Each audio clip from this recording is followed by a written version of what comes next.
Welcome back. Thank you. What's your feeling about returning to Al Hilal for the second time?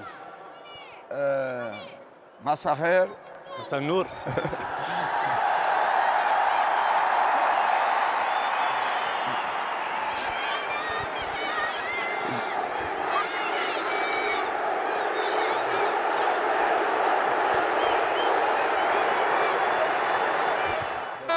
يدخل هذه المباراة وسط هذا الكرنفال ويبدأ الكرنفال.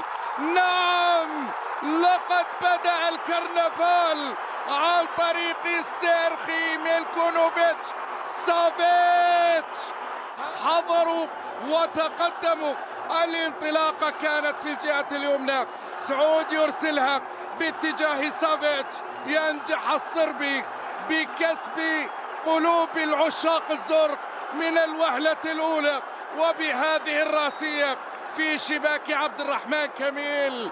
هكذا أكمل الكرة بالراس، وهكذا هز قلوب العشاق هنا في الدرة، وكان له تأثير في الدوري الإعجازي. هجوم كويتي الآن.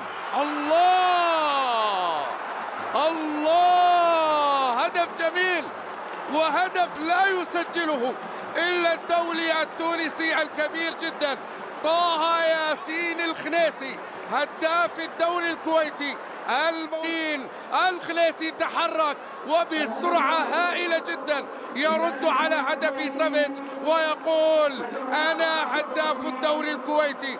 ومن قبل أيام مع الترجي، أيام في تونس هداف لدوريها.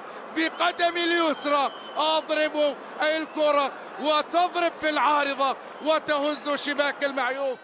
هذه الأمسية وهذا الكرنفال. نعم نعم نعم نعم نعم نعم. وقف عبد الرحمن كميل ووضع العلامة، يعطي علامة البداية الزرقاء التي تكتمل بالتقدم الآن بهدفين مقابل هدف للكويت الكويتي. الهلال سيتجرأ في الجانب الأيمن. ميشائيل يتحرك الآن. الله، الإعصار الأزرق قادم، الإعصار الأزرق في منظومته، في مؤسسته، في محبة الجماهير له ومحبتهم للنادي. ميشائيل، أي إعصار. نجح الهلال بأن يحضره إلى الرياض ليضرب ولا يبالي. قوية بيمناه. ميشائيل يضرب بيشيل باليوم بين الهلال والكويت الكويتي. الله الله يا ياسين العامري.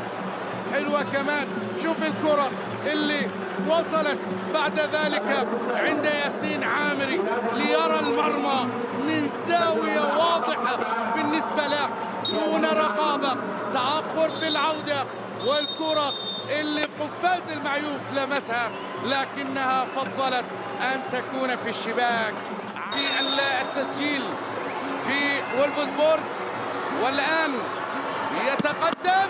نجح فعلا بالتسجيل هذه المرة من علامة الجزاء، وضعها صعبة على عبد الرحمن كميل. حاول من خلالها